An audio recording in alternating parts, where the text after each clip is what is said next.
Bom, nós vamos começar então o nosso encontro. Hoje é o dia 27 de julho de 2024. Às vezes eu me esqueço de falar a data, acho que isso é importante para nós. E vamos nos valer nesse momento de reflexão inicial de é como se fosse uma prece, de autoria de Rubens Romanelli. Ele já é desencarnado, cujo livro que ele escreveu, esse livro serviu de base para um congresso espírita aqui do estado da Bahia.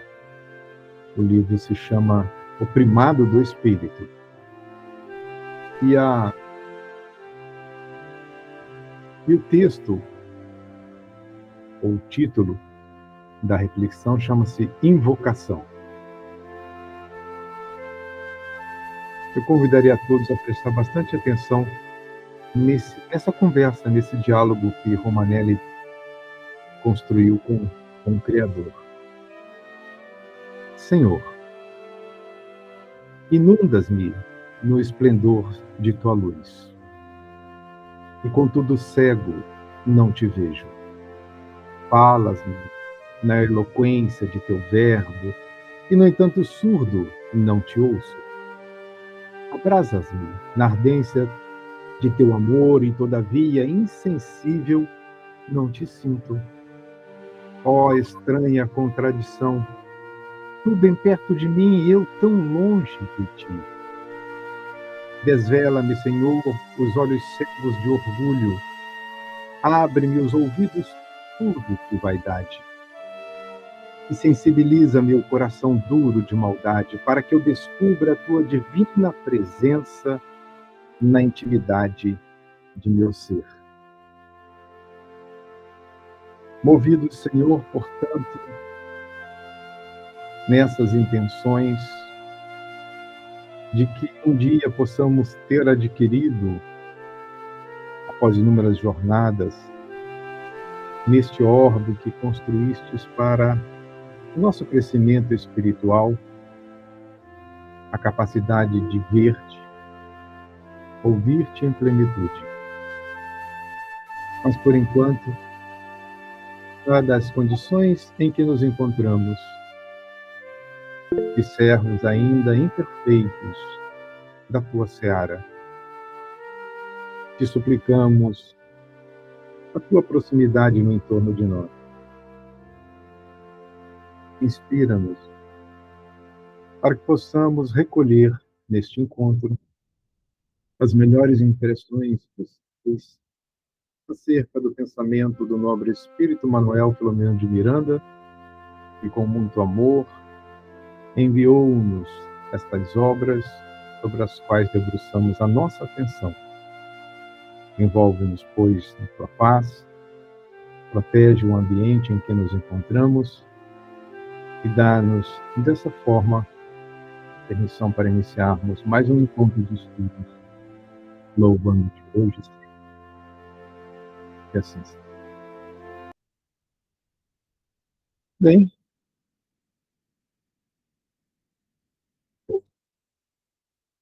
vamos dar uma pausa aqui na música, voltar para a nossa experiência e vamos trocar algumas ideias a respeito do tema de hoje, né? Que embora muito nós já tenhamos estudado, acredito que por vezes alguns detalhes escorrem de nossas mãos. Mas no último encontro que tivemos, né, apenas para fazermos uma breve recuperação, né, nós concluímos a questão do problema das drogas e tivemos a oportunidade de refletir sobre as influências, né, que corroboram para que um indivíduo, diante de suas fragilidades, acabe optando pelo encontro com essas substâncias lícitas ou não. o meio, portanto, o meio da mídia, o meio da amizade, o meio social, esse meio que carece de uma série de valores. Nós dificilmente encontramos representantes na sociedade, dificilmente eu vou me referir mais no campo político, que sejam referências efetivas, onde possamos acreditar as nossas esperanças, depois vem a desilusão, a uma, uma diminuição na nossa têmpera, em dar crédito a um futuro promissor. Eu não estou falando para nós que estamos aqui estudando, nós estamos falando de que os indivíduos fragilizados, diante dessas influências, acabam fugindo da experiência da realidade e buscam, nessas experiências de fuga, o contato com essas substâncias. Passamos pela análise dos desafios, né? As lutas que têm sido travadas no campo da ideia, em especial as contestações, né, perturbadoras acerca dos valores da família, a importância do trabalho, a ética que ela como que tem sido afastada, né, de uma experiência real. Inclusive, nós comentávamos antes de iniciar o encontro, a menos-valia da vida. Isso tudo vai exigir de nós cada vez mais doses elevadas de tolerância e compreensão. Depois falamos sobre as ferramentas que estão à nossa disposição para evitarmos esse caminho, os obstáculos a serem superados, né?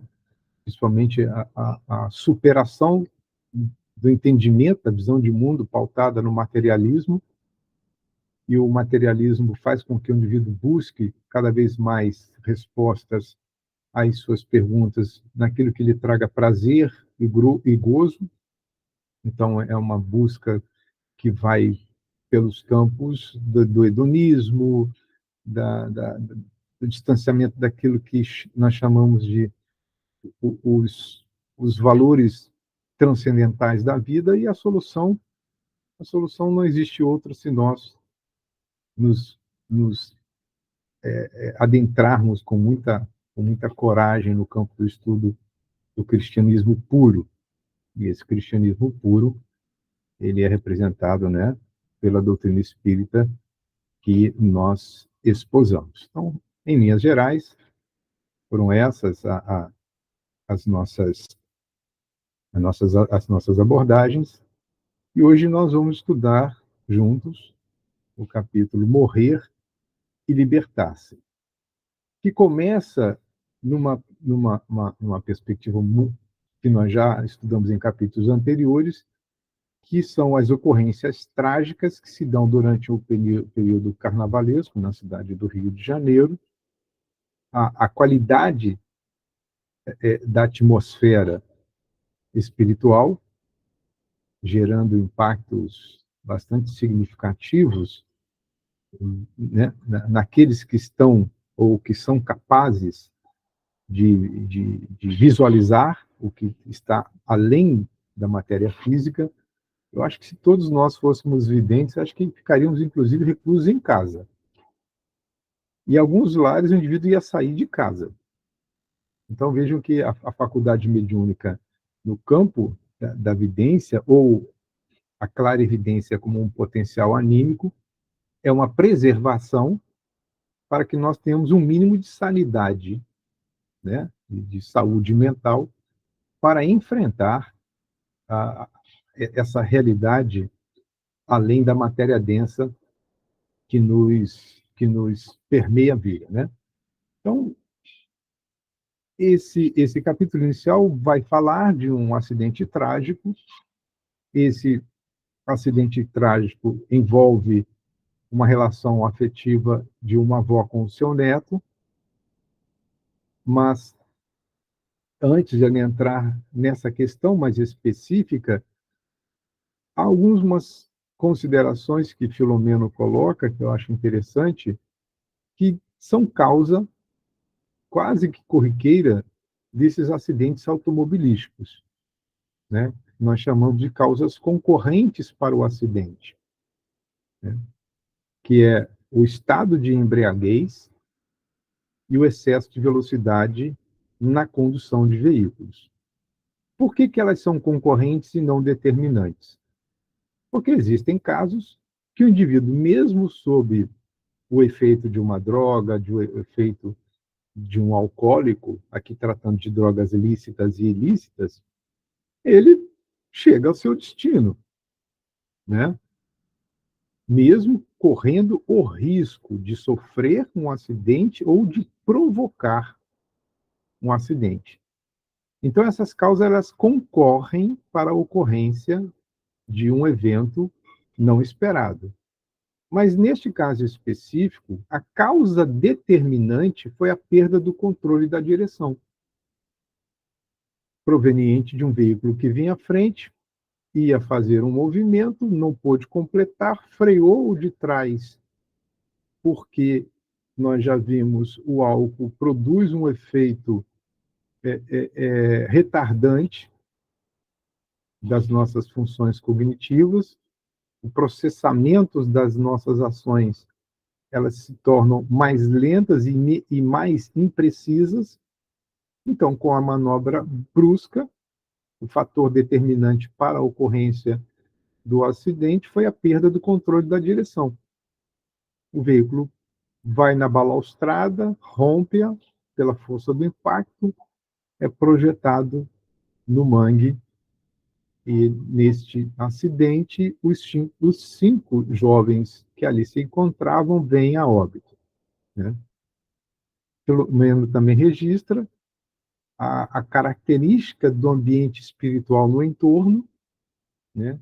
Composto de uma turba malta de espíritos de natureza inferior, e a presença deles, potencializada pelas mentes, né, em tresvario dos encarnados, estavam naquela região em busca, né, das experiências no campo da excitação dos sentidos. Então, isso tudo concorria para uma psicosfera carregada de odores de natureza desagradável, por certo, e saturada de pensamentos de somenos qualidade. Bem, olha que interessante essa característica da influência do meio, porque agora o relato passa a abordar a conexão estabelecida entre a avó e o neto. E a avó, que é aquele personagem que clama por socorro, ela já na condição espiritual, vai lhe dizendo que o seu neto, na sua condição leviana juvenil, e aí eu fiz um destaque, deixou-se arrastar por companheiros igualmente irresponsáveis, né? O verbo deixar parte do pressuposto que existe uma aceitação do indivíduo para que ele participe ou comungue de um pensamento, de uma ação. Então, quando a avó diz que o seu neto deixou-se, significa que ele aceitou, ele permitiu-se, né, mergulhar em uma em uma em um ciclo de companhias, e esse ciclo de companhias acabaram como o agente causal da morte de todos, pela responsabilidade generalizada. Mas é interessante, se nós formos analisar o desenvolvimento da personalidade, né, e os psiquiatras afirmam que a personalidade ela é construída ao longo do desenvolvimento do indivíduo, desde a sua primeira infância até um processo mais concreto na adolescência, vai sofrer influências do núcleo familiar, né? O núcleo familiar como aquela célula central, onde este ser em formação a priori, deveria receber a educação, e aí nós vamos separar a educação da informação, porque na família a formação é do ser, na escola é a construção do cidadão. Então, um cidadão consciente dos seus deveres, das suas obrigações, é o resultado de uma família estruturada.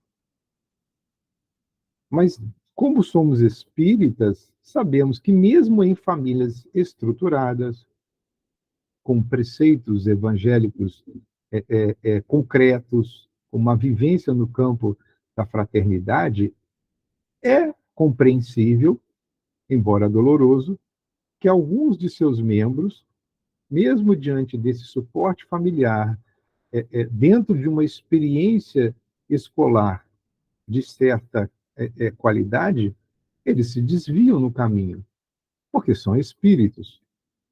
Então, a personalidade ela sofre influência, sim, mas o indivíduo tem que aceitar aquela influência.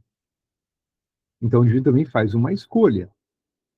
Por isso que essa personalidade vai também sofrer influência dos outros membros da família, tios, primos, avós, primos em segundo grau, a influência dos amigos, a influência do meio social, e hoje, de forma mais intensa, as redes sociais.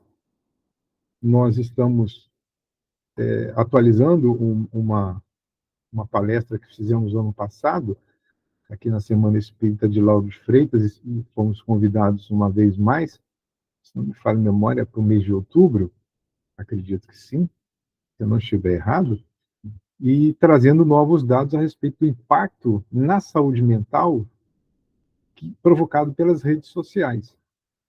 E os últimos estudos apontam que o Brasil agora é o país mais ansioso e o país que possui a maior número de população em estado depressivo. E existem causas para isso. Então, além disso, uma série de problemas ocasionados pelas redes sociais. Então, vejam, a personalidade desse jovem, né, porque ele deixou-se arrastar por companheiros, pressupõe, a priori, a importância atribuída aos amigos em detrimento, em tese, das orientações familiares, que aqui nós estamos colocando no título de hipótese, porque não há relatos a respeito das bases familiares desse jovem, mas fica certo, na narrativa apresentada por Filomeno, de que o jovem deixou-se arrastar por esses companheiros. E o ditado popular diz que passarinho que voa com morcego vai dormir de cabeça para baixo. Ou seja, acaba se comportando como se morcego fosse. E depois vai sofrer, infelizmente, as consequências das suas escolhas, né?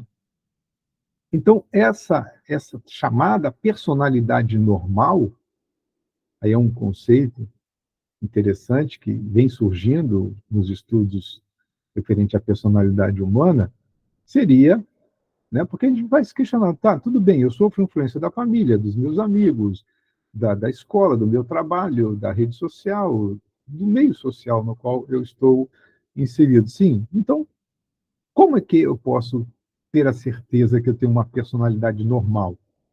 Ou estaria distante de uma personalidade psicopática? Ou, aí são termos mais técnicos, né? É a capacidade do indivíduo de adaptar-se às diversas situações do cotidiano, sem deixar de ser si mesmo. É uma autonomia adquirida pelo indivíduo. Ele vai se moldando sem perder a sua característica enquanto ser, atendendo até certo ponto às demandas do meio onde ele está. Então, se ele está no meio entre amigos e ele percebe, por exemplo, que há uma mudança na qualidade das conversas, isso está contrapondo-se aos valores nos quais ele acredita, ele fica até um determinado momento espera o momento apropriado e se afasta sem deixar mágoas em quem quer que seja, sem realizar julgamentos e sem dar desculpas evasivas. Ele pode ser direto, como eu faço. Olha, pessoal, é o seguinte, me desculpe, eu preciso sair, a conversa derivou para um campo que eu não me sinto à vontade de tecer comentários, me desculpe, mas eu preciso ir embora. Então, sem ofender ninguém, então a gente se adapta às situações do cotidiano, mantendo a nossa autonomia e sem se deixar arrastar pelas ideias, pelas convicções de terceiros ou de quem quer que seja. Tá? É apenas um entendimento construído a partir das nossas reflexões. O certo é que esse jovem entrou nessa perspectiva e achei interessante a forma por meio da qual a avó vai trazendo a conexão que ela teve com o neto.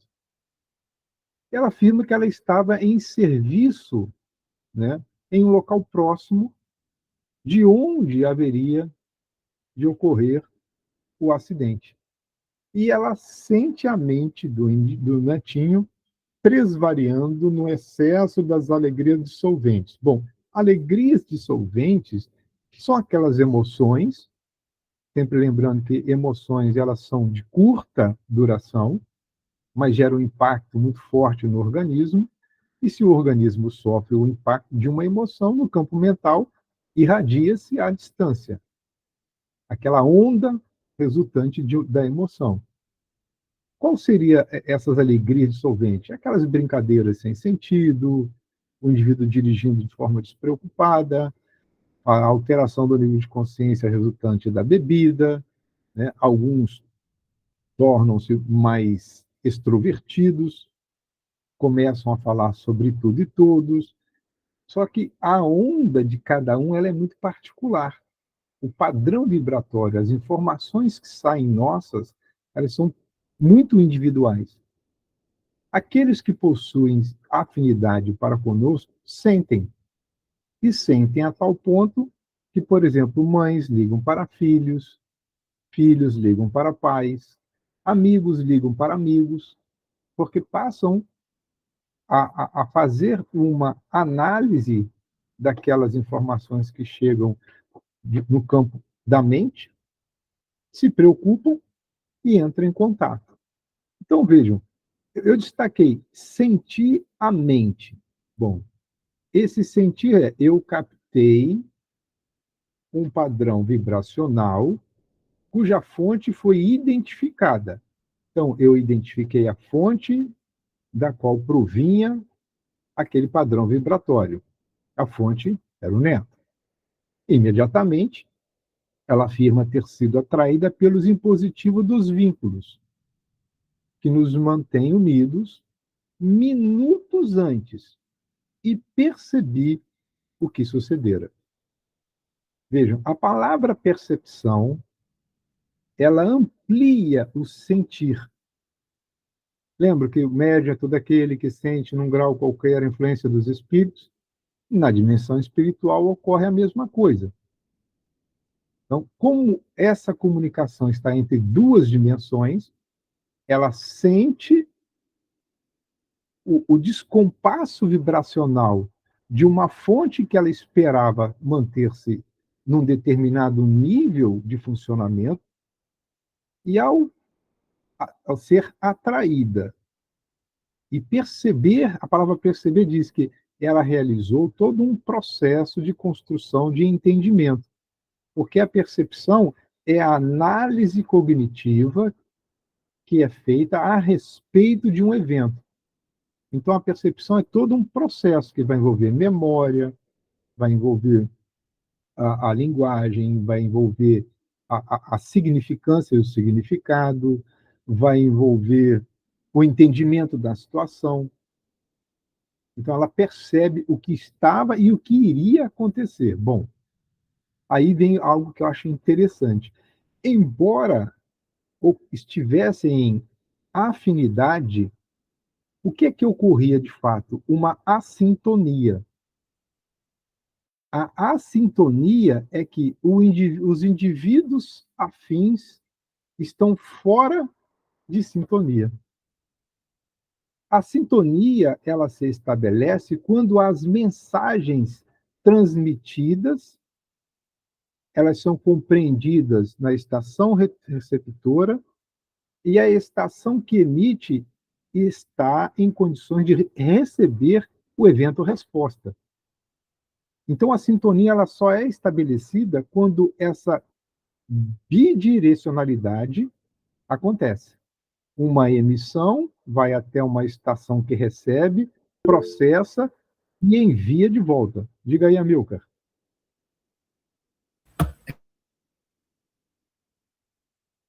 Não estou ouvindo. É que no campo do som, a gente percebe como distonia, não é?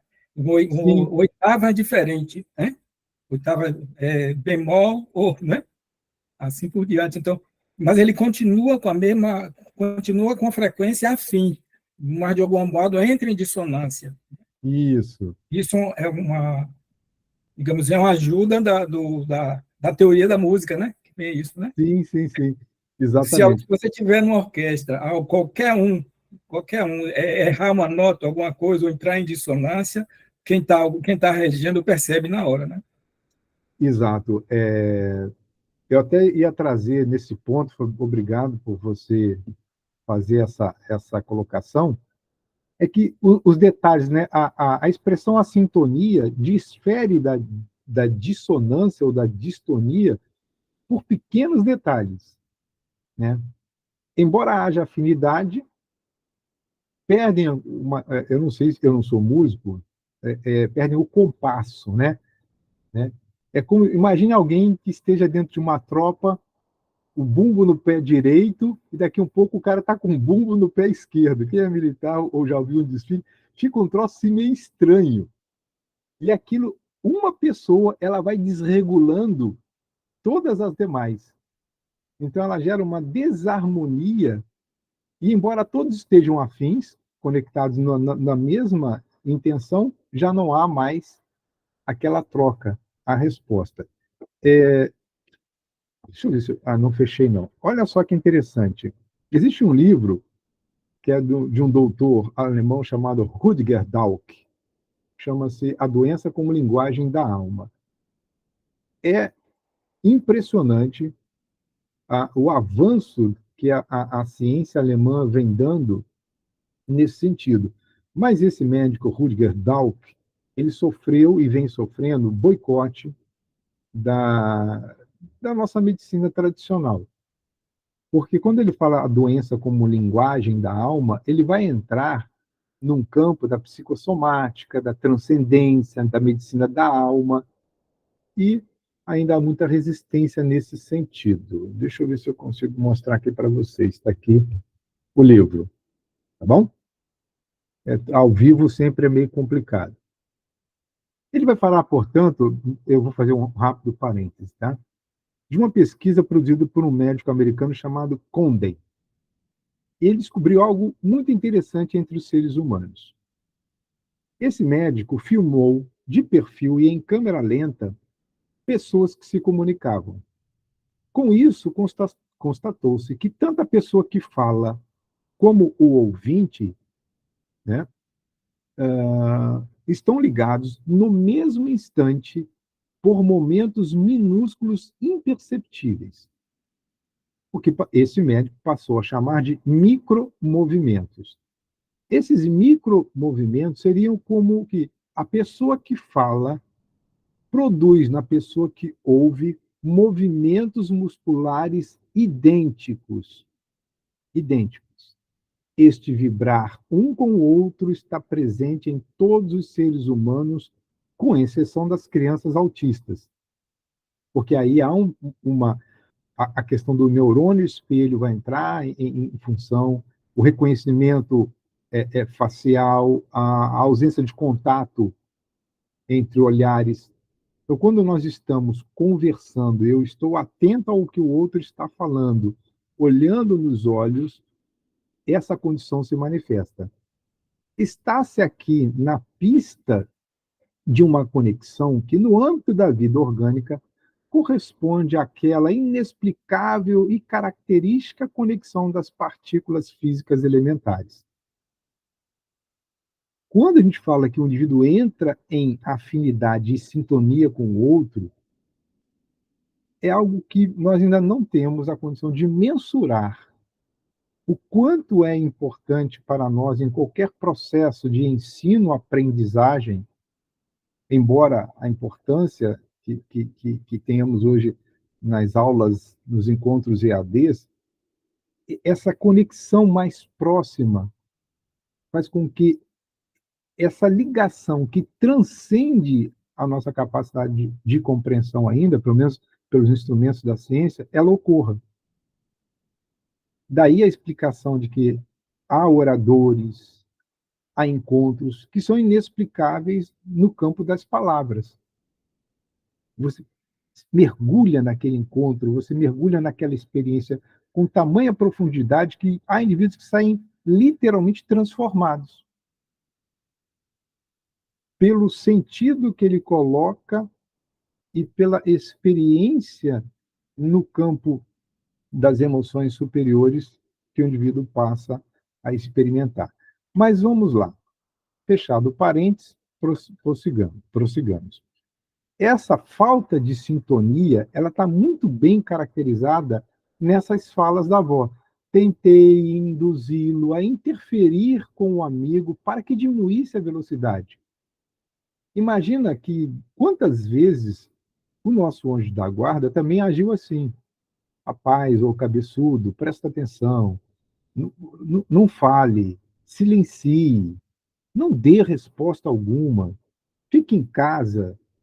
E a gente simplesmente, porque não estamos, embora a afinidade que exista entre nós, nós não damos a menor atenção, porque não estamos em condições de receber aquela onda e processá-la devidamente.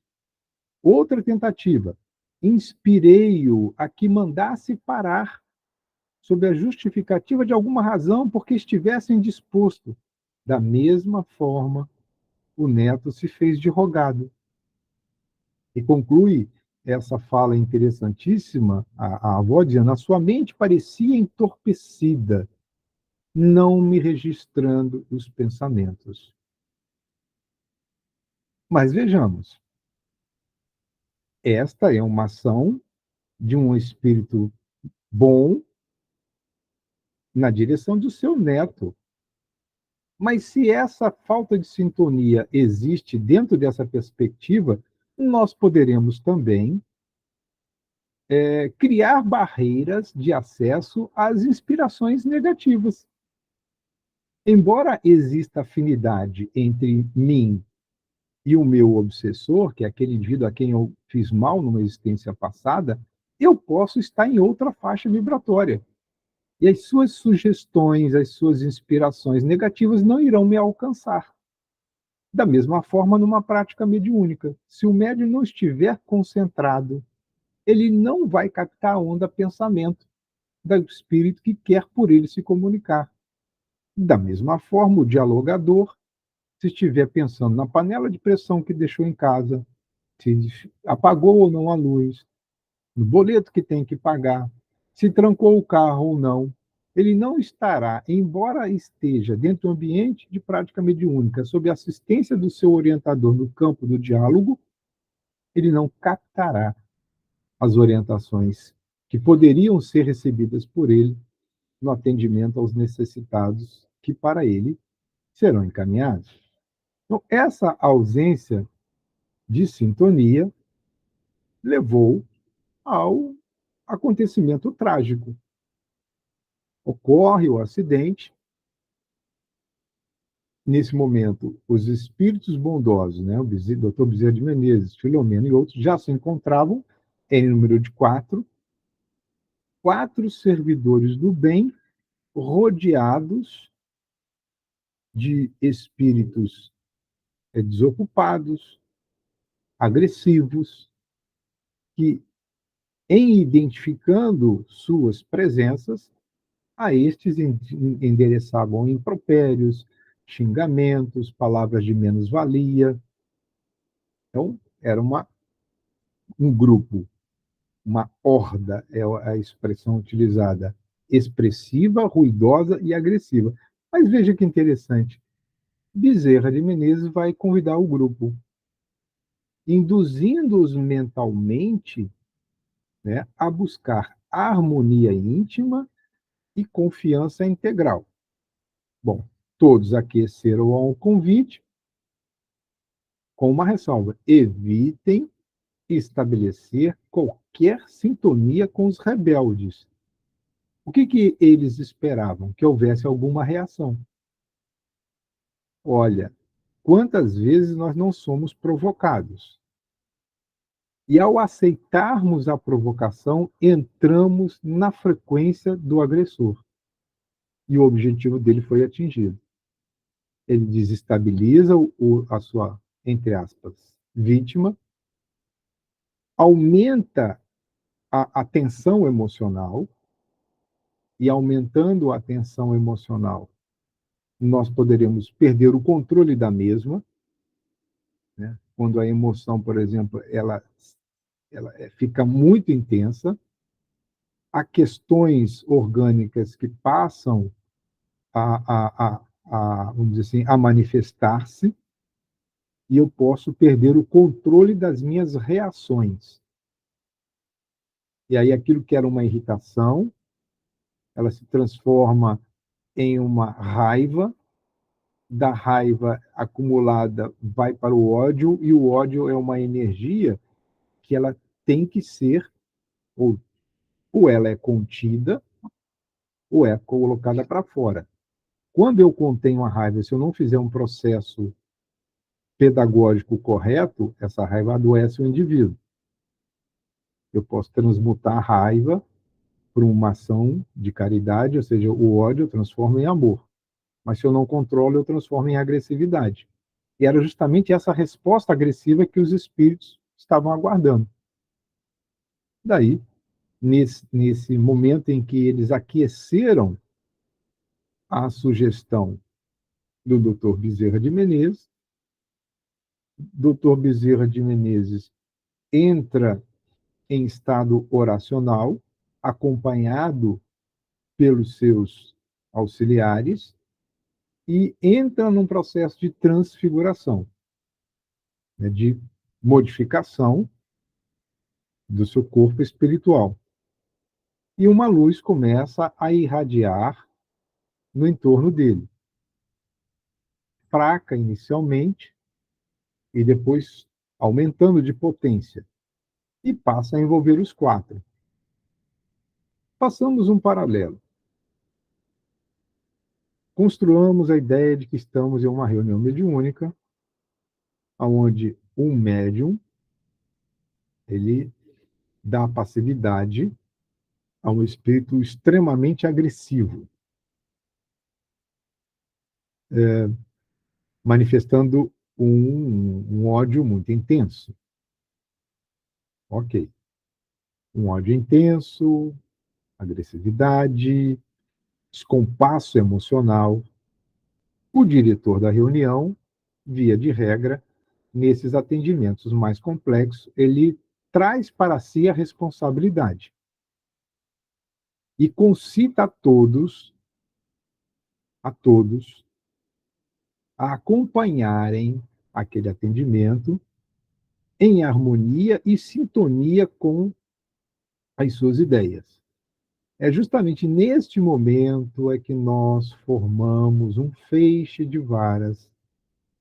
É neste momento em que essas ações de natureza transcendente acontecem, todos convergindo para um único pensamento, dotando aquele grupo das habilidades necessárias para que o socorro ou o atendimento daquele caso complexo seja realizado com o êxito esperado.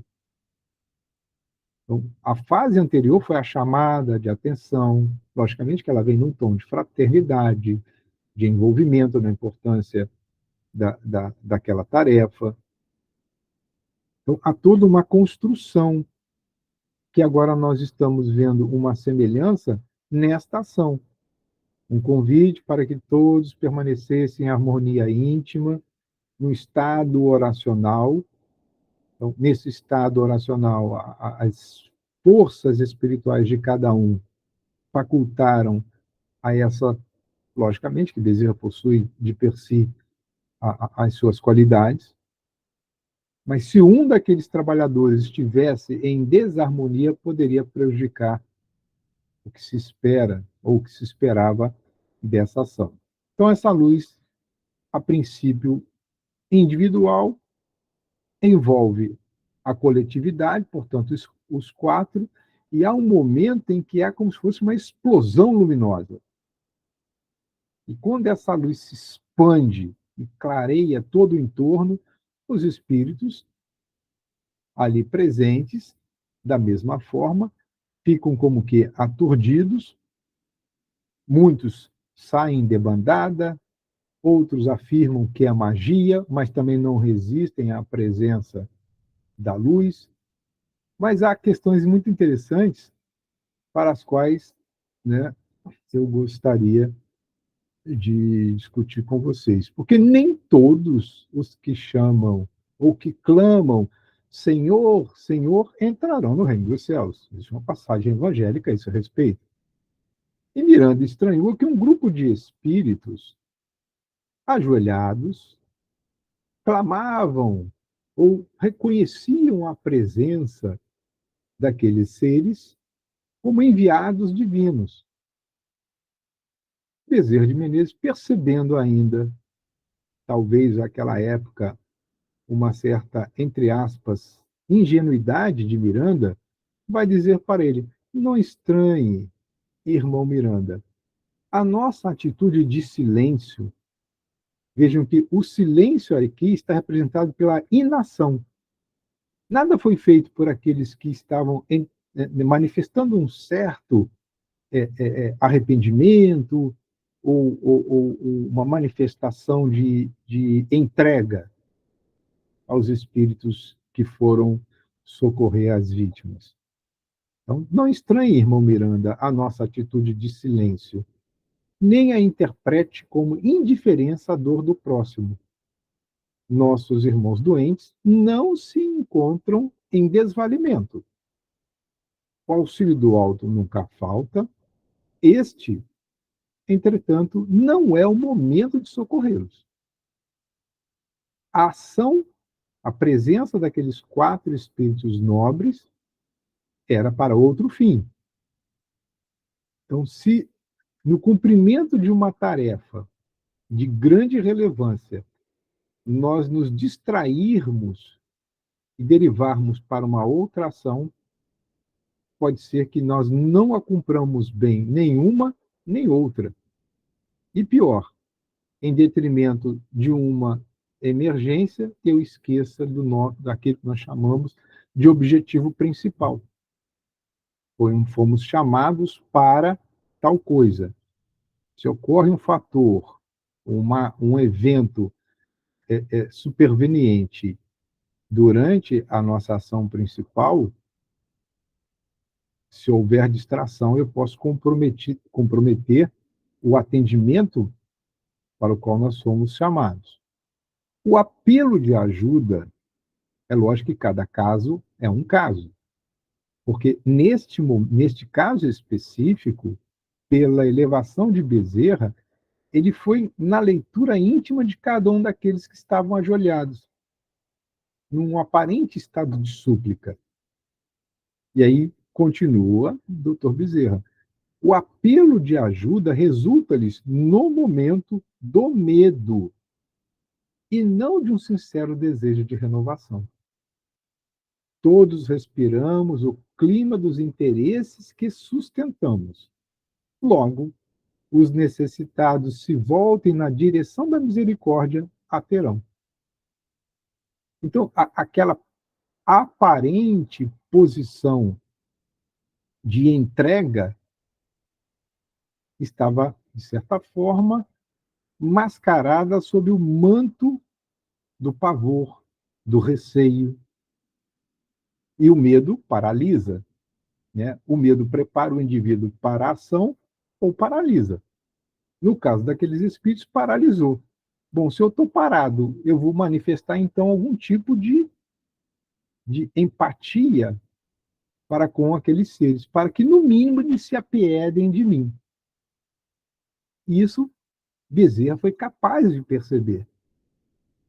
Daí, olha, deixem eles lá, não façamos nenhuma ação, porque essa postura ela não é real, ela não é autêntica, não é um movimento sincero de renovação, mas sim apenas uma manifestação, uma postura assumida para que outros males maiores não lhes fossem, vamos dizer assim, para estes não fossem endereçados.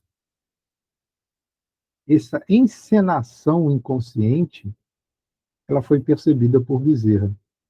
O problema é que nós ainda não adquirimos essa capacidade. E por isso nos distraímos com muita facilidade quando estamos comprometidos com uma tarefa de grande relevância. Diga aí, Amilcar. Marco, até na vida prática acontece. Às vezes a pessoa está dentro de casa, quer fazer um monte de coisa ao mesmo tempo, sai para realizar uma tarefa, no meio do caminho outra chama atenção, chega o dia inteiro, ultra cansado e não resolveu nada, não fez nada. A sensação de que não fez o que precisava ser feito. Então, a vida prática nos traz paralelos para fortalecer mais ainda o entendimento. O foco é esse. Né? Então, no meio do caminho, vai encontrando situações adversas. No final do dia, você disse, poxa, eu estou cansado e não fez nada, né? Exatamente, cara. Mas é aquilo, nós ainda não adquirimos essa capacidade, né, às vezes, de perceber que o outro está demandando, está nos pedindo uma ajuda por uma carência, não é por uma necessidade real. Né? E há aqueles que ainda falseiam a necessidade para impedir que nós realizemos a nossa, cumpramos com o nosso objetivo, né, com a nossa responsabilidade. Vejam que o quanto a gente ainda está, né, tanto quanto carente de entender essas perspectivas. Mas prossigamos. Interessante, eu fiz esse recorte porque eu gostaria de chamar a atenção de todos nós. É um parágrafo inteiro, que só esse parágrafo daria um seminário. Vejam que as obsessões coletivas, elas se originam porque há indivíduos obsidiados individualmente. Seja por um processo de obsessão ou auto-obsessão, ou uma obsessão produzida por um agente externo. E analisemos. Quanto mais violento e vulgar for o comportamento humano, e a vulgaridade hoje parece que está como lugar comum. O que são as injunções penosas? São as investidas desses espíritos sobre aqueles encarnados vulgares e violentos. Né? Sustentam-lhes as forças de quem?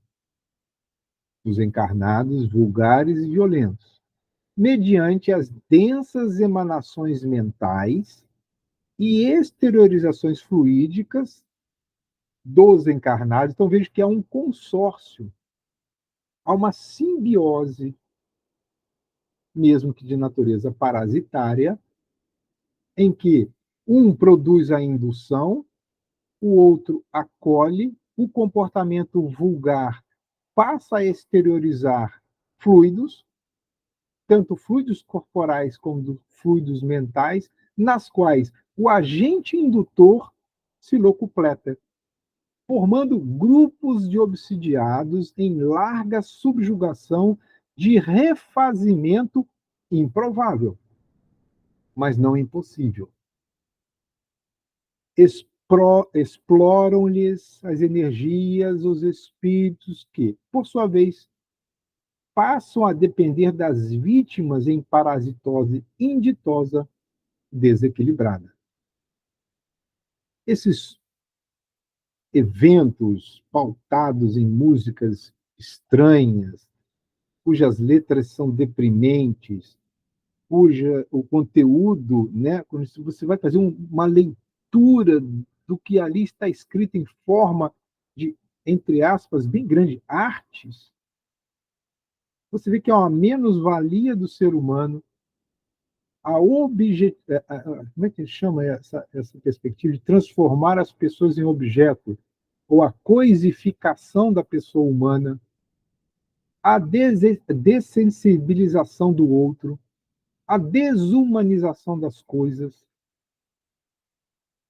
É como se muitos estivessem numa espécie de transe coletiva, onde a manifestação de um nível de loucura agora fosse considerado normal. Agora, isso será a um preço, o preço que pagaremos nós será muito caro. Nós não, porque acredito que estamos todos mergulhados numa perspectiva diferente. Crescimento, de entendimento, não buscamos esses ambientes, né, de vulgaridade. Feito esse recorte que extraímos do texto do presente capítulo, pelo menos passa a narrar a questão do resgate em si, né? E vejam, tudo passa por um processo que muitas das vezes nós não prestamos muita atenção, que é a concentração exigida nas tarefas que estamos realizando. Se nós estivermos, por exemplo, neste momento, dedicado ao estudo, com a mente em outro lugar, por mais que eu queira, eu não conseguirei, nós não conseguiremos reter aquilo que julgamos de importância e que foi o fato motivador de nos encontrarmos reunidos. Então, a concentração é a capacidade do indivíduo de manter a sua atenção ou o foco atencional na direção escolhida pelo indivíduo no tempo que julgar necessário e possível. Então, se eu vou fazer um resgate, se eu estou dentro de um resgate aqui falando desses espíritos socorristas, se nós estamos dentro de uma prática mediúnica e eu tenho dificuldade de concentração, eu preciso começar a analisar se essa dificuldade também está presente no meu dia a dia. Eu estou lavando o prato, eu estou ali naquela tarefa, concentrado naquela tarefa, ou a minha cabeça está pensando em mil coisas ao mesmo tempo? Existem inúmeros tipos e níveis de concentração, que seria interessante também dedicarmos em algum momento um espaço para refletirmos sobre isso. Então, esses espíritos socorristas estavam lá extremamente concentrados, né? Por que isso? As ações decorrentes, elas exigiriam técnica, habilidade, uma vez que aqueles que desencarnaram no acidente estavam fortemente imantados aos corpos. É lógico, uma morte trágica, entre aspas, inesperada por aqueles jovens. Então, nem a consciência do ocorrido eles tinham. Então, como eles estavam profundamente conectados ainda aos seus veículos físicos, esses espíritos lutavam em desespero frenético, em tentativas inúteis de sobrevivência. Eu confesso a vocês que eu tentei recriar na minha paisagem mental o que seria esse morrer, ressuscitar, remorrer em contínuos estertores. Confesso que depois de alguns minutos, ou alguns longos minutos de concentração, consegui. E pude entender, o sofrimento desses jovens.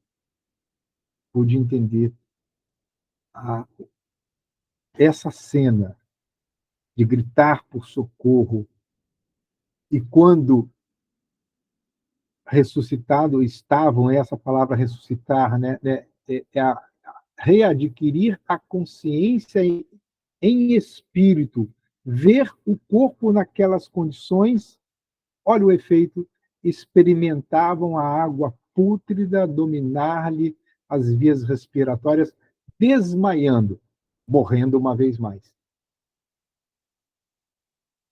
O quanto de sofrimento. E eu fico também pensando assim, quantos médiuns não experimentam isso na prática mediúnica?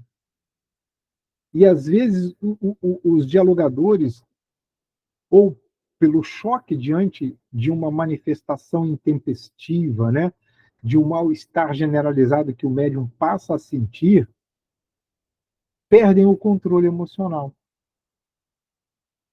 Ao invés de envolverem o médium, porque o médium ele está na fase da interpretação das dores do espírito.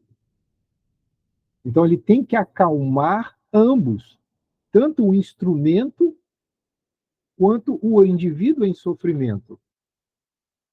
Ele pode chamar o médium, olha, controle-se. Esse controle-se vai atuar em 2 níveis. Acalme-se. Você está em um ambiente seguro. Porque essa fala, você está em um ambiente seguro, vai atingir ao médium, porque ele precisa também crer que aqueles que estão do seu lado vão lhe ajudar. Porque é uma experiência traumática para o médium de psicofonia. E se ele não tiver confiança no grupo, ou ele foge daquele grupo, ou ele vai, de certa forma, tentar inibir manifestações semelhantes em oportunidades futuras, por insegurança. E quanto mais ele agir assim, mais ele vai passar a sofrer. Aí nós poderíamos derivar para um fenômeno chamado engurgitamento fluídico, que é a consequência daquele médium que retém a comunicação por fatores de natureza psicológica, e essa acumulação de energias do mundo espiritual na sua direção, por negação do transe, vai produzir, segundo alguns estudiosos do magnetismo humano, processos inflamatórios internos, que vão demandar para as juntas, que vão demandar para os músculos, pelo retesamento continuado, pela tensão continuada que eu não consigo liberar durante o transe. Então, há uma série de consequências. Então, essa experiência que o médium passa, né, quando ele é o veículo ativo de um atendimento dessa natureza, em que o espírito manifesta todo um desconforto, e depois ele tem um clarão de entendimento da situação, entra em pânico, volta ao estado. Provavelmente é assim que o médium vai se manifestar quando atender um espírito vitimado por um acontecimento dessa magnitude. Deixa eu ver o que Joselita colocou aqui. Marco, voltando ao acidente, esses jovens já estavam influenciados por essa horda de miliantes desencarnados? Não necessariamente. Quando aconteceu o acidente, para o local do acidente, esses espíritos se dirigiram, porque são espíritos que se valem desses fluidos, os chamados fluidos vitais, que ficam ainda no corpo intermediário entre o corpo espiritual e o corpo físico, chamado duplo etérico, é o corpo vital. Então, ainda há vitalidade, então há muita hormônios de natureza espiritual, muita energia ali que são absorvidas pelos espíritos vampirizadores. E segundo o próprio texto nos apresenta, esses espíritos para lá se dirigiram com essa expectativa.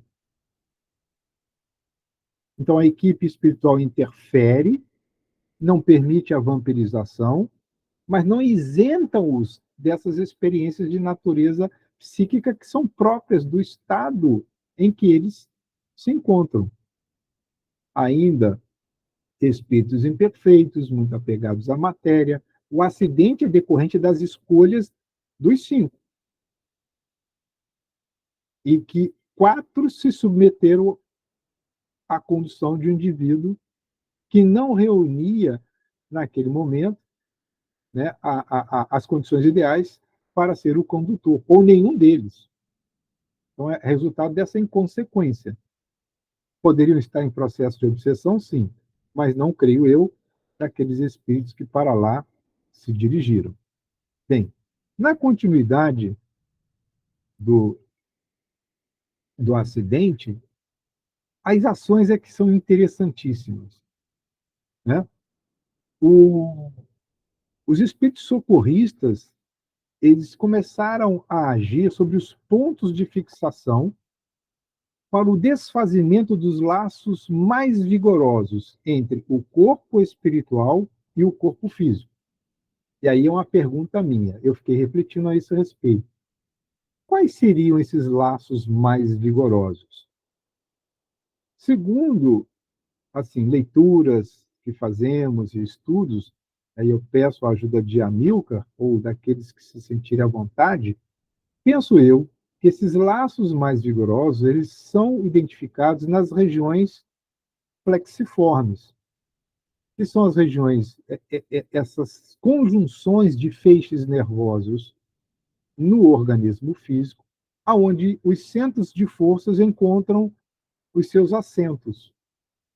Então, se um centro de força demanda energia para os plexos, dos plexos, essas energias elas disseminam-se para o corpo físico como um todo, é como a rótula do abacaxi. Quantas vias não passam por ali? Quando tem um engarrafamento, ali é uma região onde existem muitos laços, laços produzidos pelos deslocamentos dos veículos. Então, na hora em que eu tiro os obstáculos que estão produzindo engarrafamento, passa a fluir. Então, penso eu que essas regiões onde estão esses laços mais vigorosos seriam o assentamento do centro de força na organização física, em que pese o perispírito está ligado ao corpo físico célula a célula. Daí nós entendermos, daqui adiante, o porquê que os efeitos ainda perdurariam na linha do tempo, porque esta ação de desfazimento era apenas para favorecer a transferência do espírito para a rede protetora.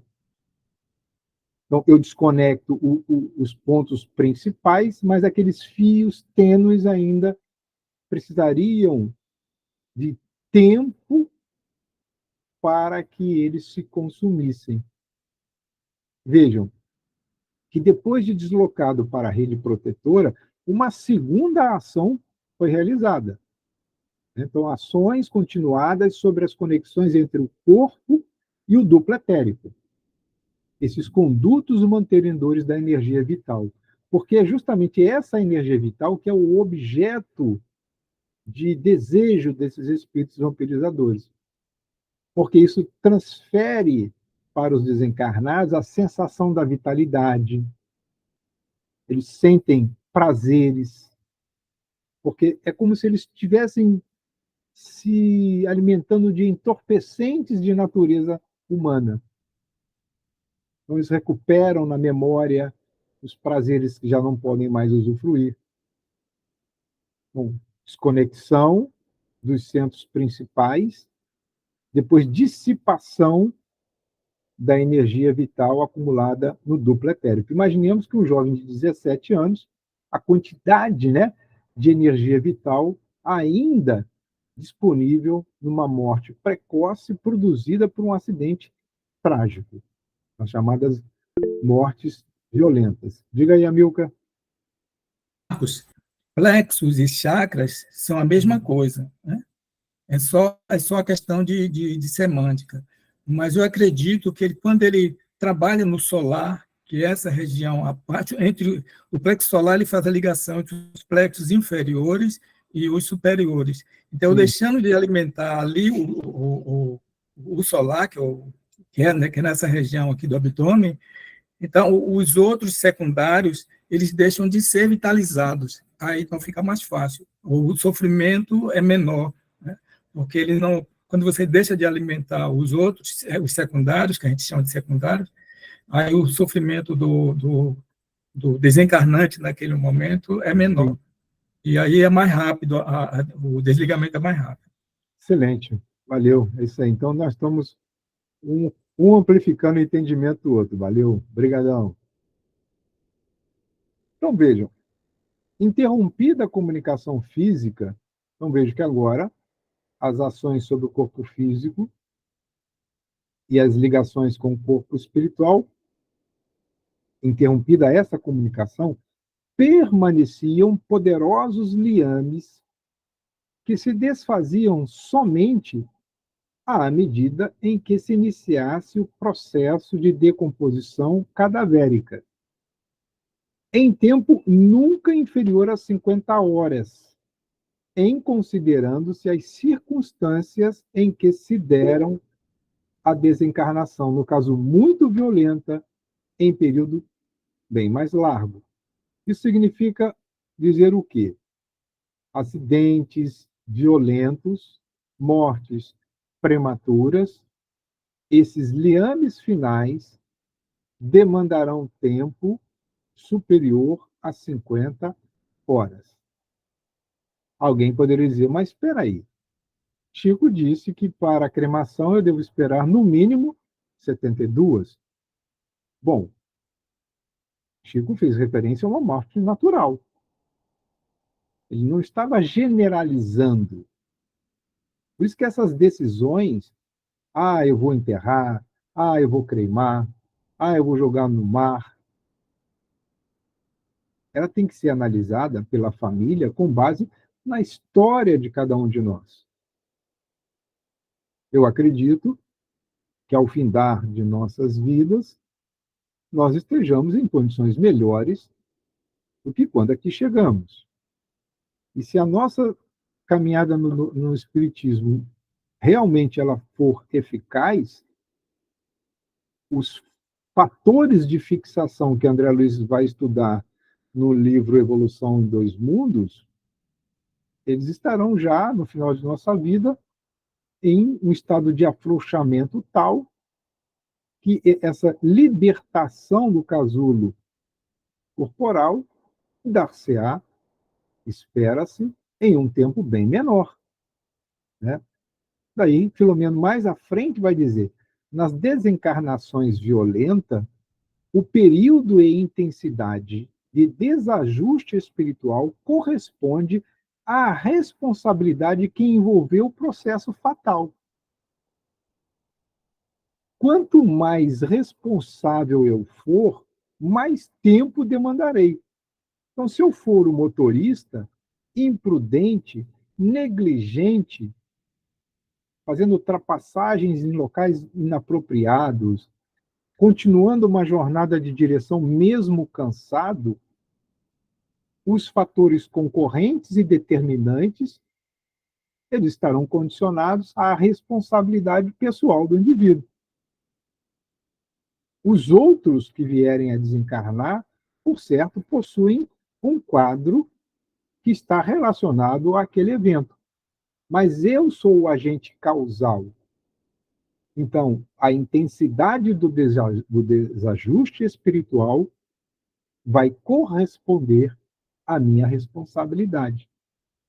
Daí, Filomeno afirmar que não há mortes iguais, tendo-se em conta, portanto, as conquistas morais, utilizando o celular ao dirigir, exatamente. Né? Mas há pessoas que estão morrendo andando na calçada por causa do celular também. Essa semana ou semana passada, isso viralizou na internet, um jovem de 17 anos, ele toma de assalto o celular de um senhor idoso e demanda a rua correndo com o celular na mão, não prestou atenção, o ônibus o alvejou, morte instantânea. Morte violenta decorrente de um assalto. Então, ele tem responsabilidade pelo fato. determinante que encerrou a sua vida precocemente. Então, a perturbação espiritual será alongada por correlação à responsabilidade dele nesse fato. Daí não há mortes iguais. Cada morte vai ser levada em conta as conquistas morais de cada pessoa, os requisitos espirituais que a cada qual tipificam, os apegos ou não à matéria, as fixações e os jogos de interesse, as dependências físicas e mentais em relação ao passado, ao corpo, a pessoas, a coisas. Daí a desencarnação varia de um a outro homem, que experimenta perturbação correspondente em tempo ao estado íntimo em que se situa. Se eu passei uma existência inteira apegado à matéria, para que eu me desapegue daquela matéria, não será em fração de segundos, tampouco em minutos, muito menos em horas. Demandará dias, meses, anos, séculos. Por quanto tempo eu alimentei esse estado íntimo de fixação nas coisas materiais? A minha perturbação será correspondente a esse tempo. É lógico que sempre haverá a misericórdia divina resultante da intercessão daqueles espíritos que oram a nosso benefício. Lembrem-se, perturbação não significa vinculação ao corpo. É o estado de desorganização dos processos mentais na dimensão espiritual. Isso é chamado a loucura no além-túmulo, muito bem relatada aí num livro que eu recomendo, chamado Psiquiatria Iluminada, escrito por 3 médicos, dentre um deles Décio Iandoli, Dr. Décio Iandoli, ou Iandoli, agora eu sempre tenho dúvidas em relação à maneira correta de expressar o seu nome. Então, a loucura no mundo espiritual guarda relação com isso. Ele ainda afirma: há muitos indivíduos encarnados aparentando saúde mental, mas que durante o período de sono desvelam a sua loucura, mas ainda não registradas a nível consciente, senão por mal-estares e indisposições ainda incompreendidas. Estes indivíduos saudáveis, corporalmente falando, ao desencarnarem, ingressam em estados de perturbação profunda, ao que eles chamam de a loucura no além-túmulo. É o estado de perturbação. Então, é interessante nós observarmos que a ausência de culpa, portanto, reduz o período de perturbação. Se eu se não dei causa a um acidente que gerou o meu óbito, eu não tenho responsabilidade, não tenho culpa, a perturbação é menor. Embora passe por um período decorrente das fixações outras. Se eu matei ou eu morri, resultado de uma ação que eu poderia ter evitado, se eu provoquei, aumenta a perturbação. Os suicidas, infelizmente, não conseguem serem enquadrados dentro dessa perspectiva. Embora existam questões atenuantes da prática do suicídio, ele é o responsável pela administração do seu patrimônio corporal. E em algum momento ele cedeu.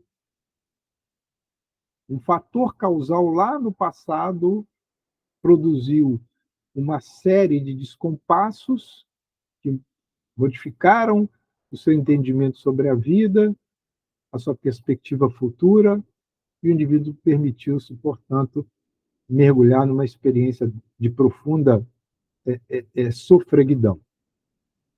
E, por fim, nós destacamos essa fala de Filomeno, em que ele nos afirma, embora saibamos isso com muita propriedade, que morrer nem sempre significa libertar-se. A morte é um evento orgânico mas a libertação é de natureza espiritual. É um capítulo não muito grande, mas eu acredito que ele é denso doutrinariamente falando e que trouxe, eu espero que para todos nós, porque para mim, com certeza, trouxe inúmeras reflexões, tenha produzido em nós o amanhã de aprendizado ou de recuperação de informações que já todos nós as possuímos. Agora nós estamos aqui abertos. Diga aí, Ivana. Ô, Marcos, se esses jovens estivessem assim fazendo uma viagem tranquila, indo para visitar sua família, alguma coisa assim, fosse uma viagem tranquila, eles também sofreriam, e houvesse esse acidente que não foi provocado por eles, haveria também esses espíritos querendo sugar suas energias, como aconteceu aí? Sempre há esses espíritos vulgares, porque se o nosso planeta é um planeta de provas e expiações, vamos lá na questão, a partir da questão 100, né, a escala espírita, então esses espíritos ainda muito atrasados, vamos dizer assim, em níveis de consciência muito primária, eles vão buscar estes eventos não porque eles têm alguma malquerência em relação aos indivíduos, mas porque aquilo é uma oportunidade deles absorverem uma determinada substância que faz com que eles revivam, né, aquilo que um dia lhes foi objeto de busca pelo prazer. Mas como todos nós temos um anjo guardião, mesmo que, olha, a condição desses meninos era uma condição adversa. Exato. Eles foram vitimados por um processo de um acidente, mas não tem nenhuma informação de que eram jovens maus, mas sim levianos, irresponsáveis, como nós em algum momento fomos. Mas pela graça divina, né, me apropriando de uma fala mais evangélica, ou pela misericórdia do Criador, nós aqui estamos. Então, o nosso anjo da guarda, em percebendo a ocorrência de um evento dessa natureza, vai mobilizar pela prece, solicitando a presença desses espíritos especializados em operações dessa natureza. Não ficarão isentos da perturbação, mas serão preservados da usurpação. Obrigada. Diga, Luísa. Marcos, não é só nos acidentes, não. Também tem as mortes súbitas. O indivíduo ele desencarna com uma quantidade muito grande de fluidos que muitas vezes precisam ser drenados. Por exemplo, numa parada cardíaca, um mal súbito. Quando ele chega lá em cima, ele precisa ser drenado. Quando a gente desencarna de mal súbito muito rapidamente, esses fluidos estão impregnados ainda no corpo, né? No espírito. Aí precisa desse dreno. Para quem tem merecimento, esse dreno é feito lá no plano espiritual, né? Lá no céu, já lá, sei lá, no hospital de lá de cima. Sim. Porque, veja só, se nós temos a energia vital, né, ela precisa ser descontinuada, dissipada. Exato. E isso é uma ação que faz parte do processo morrer e desencarnar. Esses espíritos sempre estarão presentes. Ninguém vive de forma independente, né? Há uma interdependência. Como, na medida que nós adquirimos mérito pelas nossas ações, um maior número de espíritos vem nos visitar, vem nos socorrer. E se há um prenúncio de partida, há aqueles que já estão prontos para nos receber.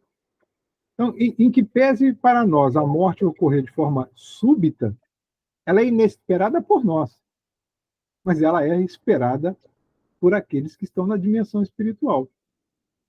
Veja que a avó percebe minutos antes, tenta reverter o quadro e não consegue. Não conseguiu, mas o apoio não faltou. Normalmente, quem morre de mal súbito, ele começa a ser preparado mais de um ano antes de antecedência, sem saber, né? O indivíduo, para desencarnar, ele começa a ser preparado com bastante antecedência no plano espiritual, nos sonhos, nas ações. Sente, às vezes, uma necessidade de arrumar coisas que não têm sentido, de arrumar documentos que não têm sentido, dizer coisas que não tem, que para o outro só vai entender depois que ele desencarnar. É sutil o negócio de uma forma, ele começa a dizer assim, eu não sou eterno, eu não sou eterno, e assim, são coisas assim que do nada vem, né? Porque até então todo mundo acha que é eterno, né? Então, essa preparação é muito, muito delicada ao longo do tempo, né? Exato. E vocês estão... Eu acredito assim, que essa obra é interessante porque ela vai trazer aspectos doutrinários que, por vezes, elas ficam como que armazenadas, né? Mas prepare-se para o próximo capítulo, que é o efeito das drogas. Dito isso, meus queridos amigos, agradeço imensamente a todos, a Amilcar, as suas colocações, a Luíse, vamos ver mais quem que entrou, a Ivana, Joselita, a todos que se manifestaram. E fica aí o nosso fraternal abraço e desejo que tenhamos